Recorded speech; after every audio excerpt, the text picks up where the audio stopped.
Hey, what's up, folks? Welcome to another edition of our way too early preview and breakdown of the Texas Longhorns 2024 season. We're on their Week 4 opponent, the ULM Warhawks. Is it the Warhawks? Sorry, I might mess that up. It is the Warhawks. That's a heck of a pull right there.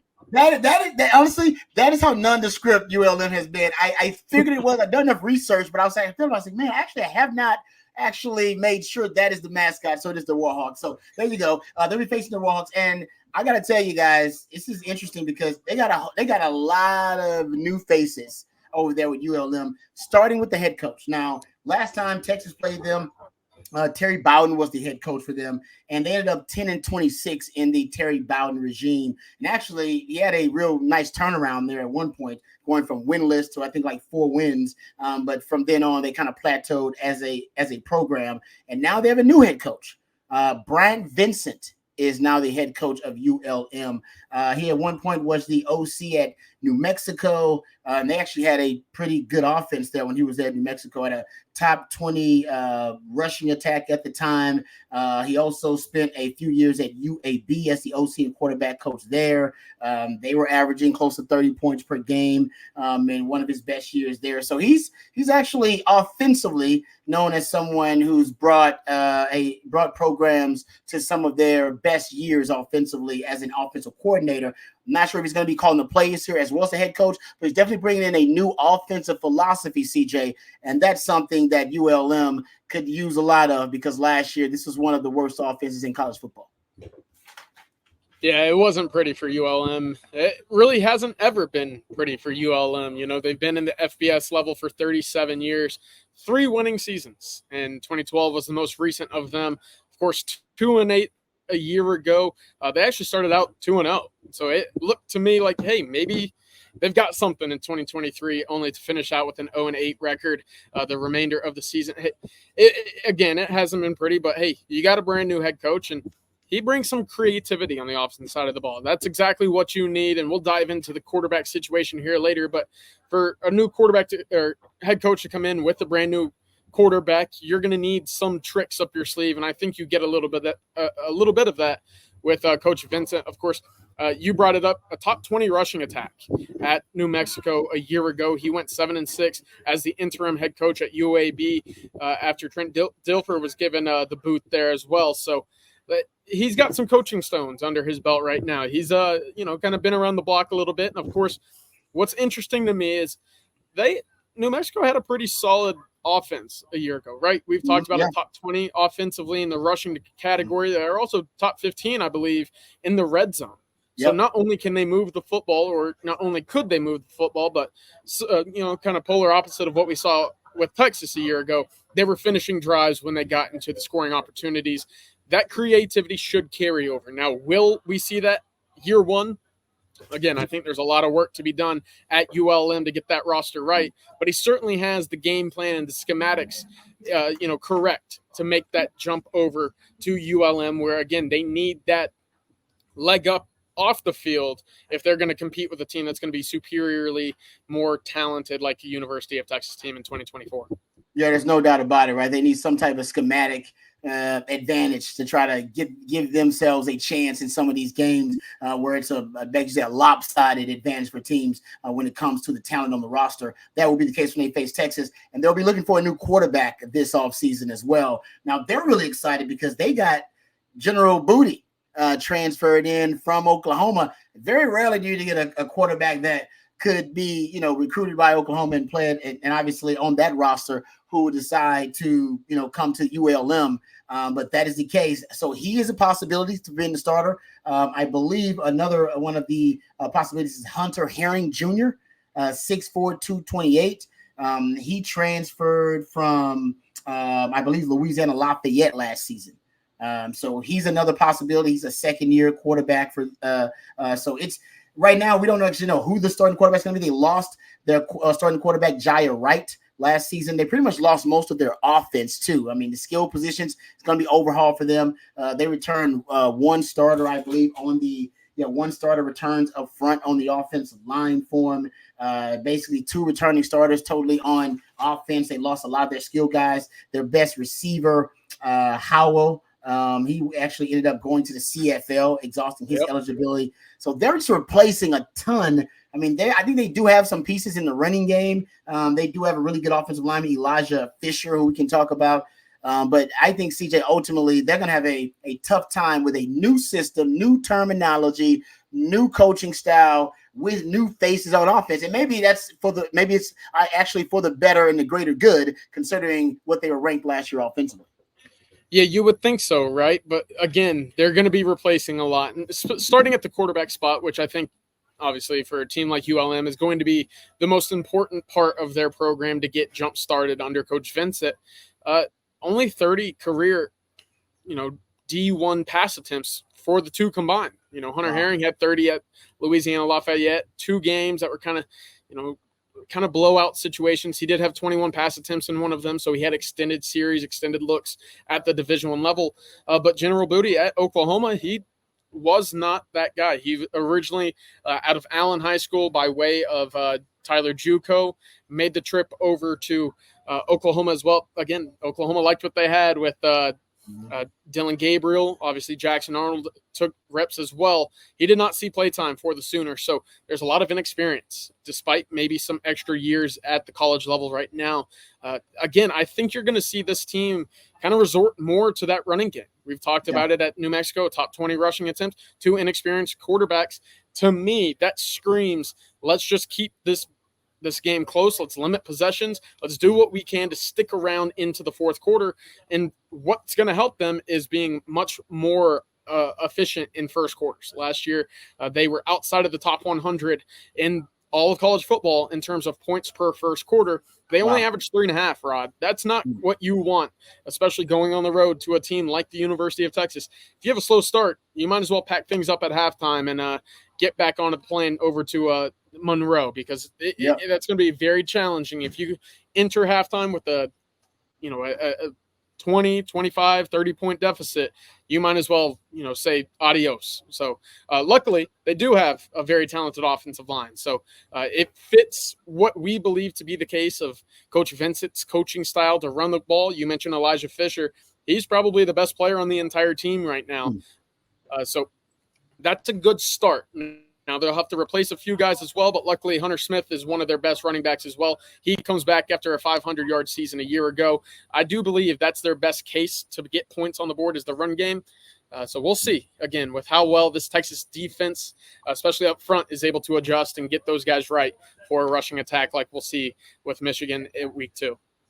Yes, also allow them to control the game, right? We talk about the one way to beat Sark is you keep Sark offense off the field. Keep Sark on the sideline as a spectator calling plays, and have your offense be able to convert and keep the football. Even if you're not scoring, it'll keep you in the game. We talked about UTSA a couple of years ago, how they were able to stay in the game converting.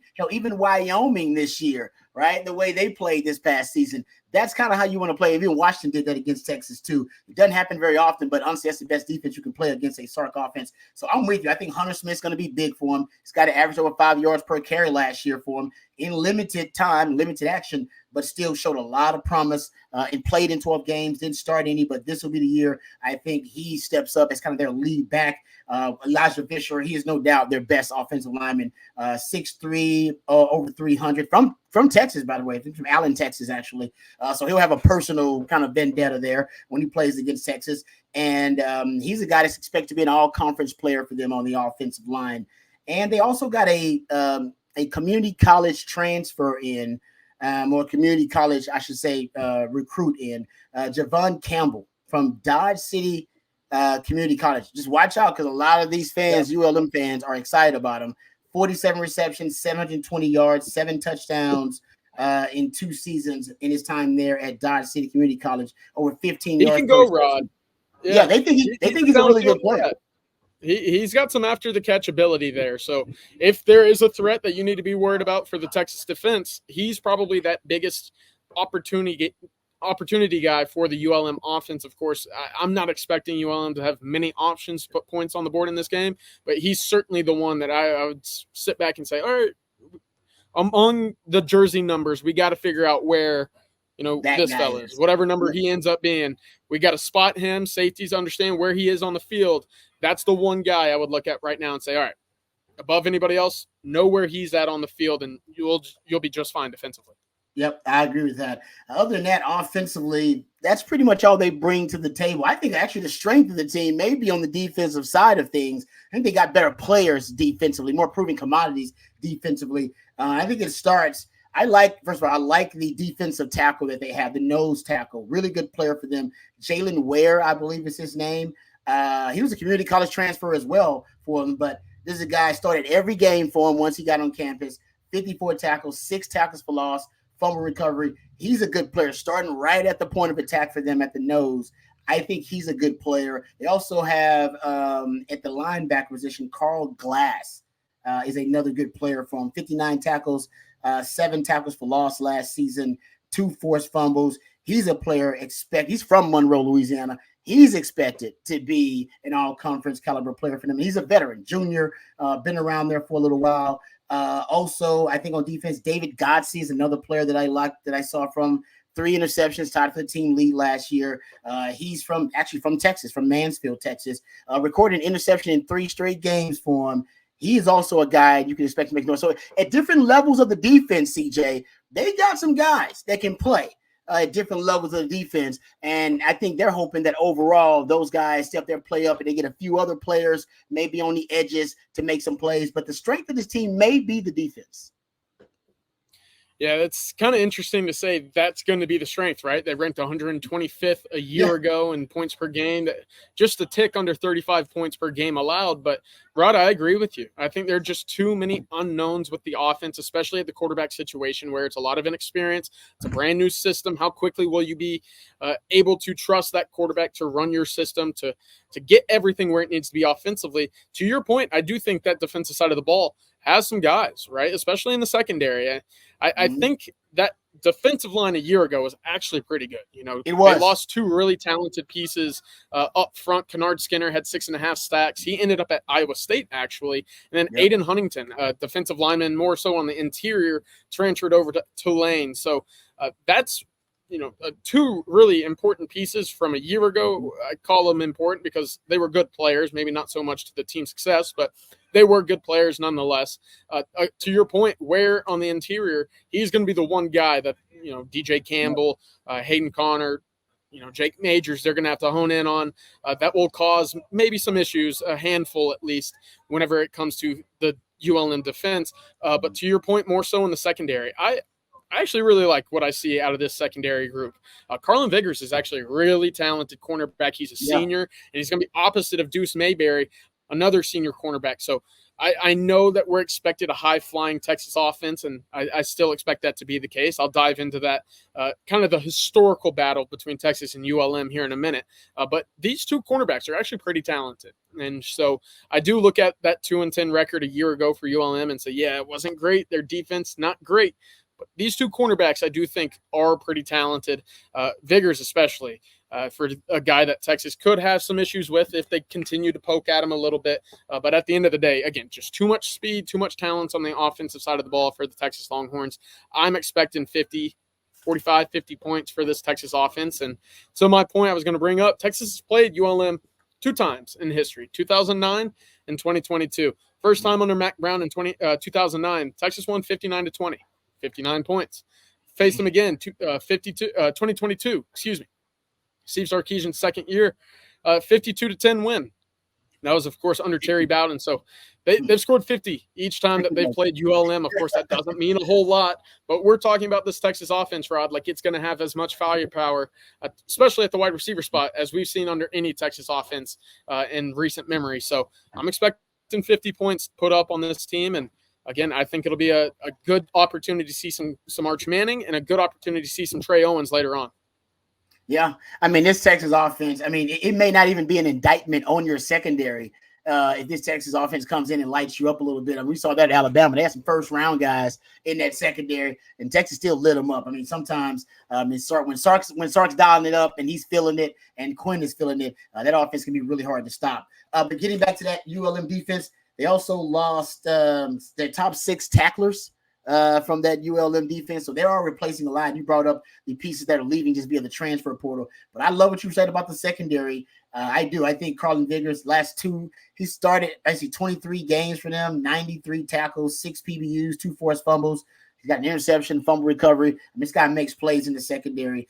So you may be starting to see the strength of this defense built from the back seven with Carl Glass Jr. as their linebacker. We talked about multiple defensive backs being really good players for them. That may be the key. A couple of names to keep in mind: a JUCO transfer, Jaden Hamlin, another name to keep in mind, and also James Smith on the edge. He's a sophomore, but from what I read, people are really high on him potentially stepping up and making some plays. So I think defense is, like I said, strength is the relative term. I'm talking about strength of the team. I just think for them overall, their identity, it may be a run the football, ball control, play defense type of mentality and philosophy for them to keep them in games. And I think they may try to let that defense win them some games every now and then. They were 123rd in pass efficiency defense. So that secondary we're talking about, it's got to get a whole lot better. There's no question about that. But there's not a lot of threat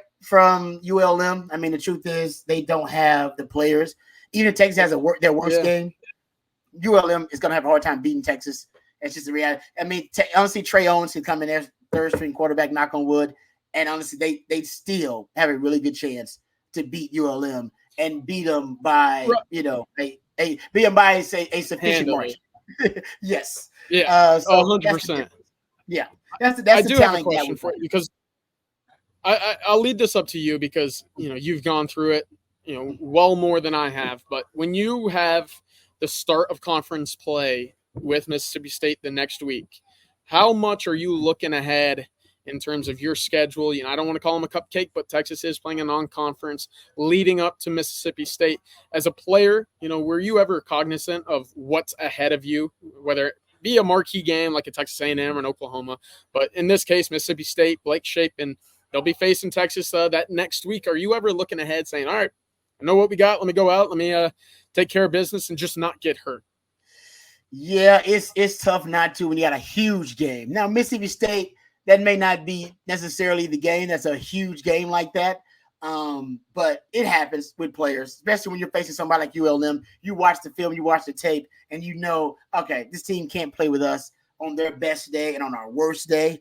That's the mindset that you want to battle against as a player, right? You want to focus on the process, not your opponent, the process, right? Perfecting the process every day, going to practice, focusing on the perfect rep, your technique. Where even Sark talked about this. He said, because he was asked by Greg McElroy, so how do you keep your guys from getting the big head, and how do you keep your guys from losing focus? Because now everybody's talking about how good Texas is, and the expectations are really high. How do you keep them from really, as Mac Brown used to put it, having the sugar on their back, being overconfident? And he said, we got to focus on us, our standard, and our process. That's what you focus on. And I think when you get back to that, the process you focus on, the games are the fun part.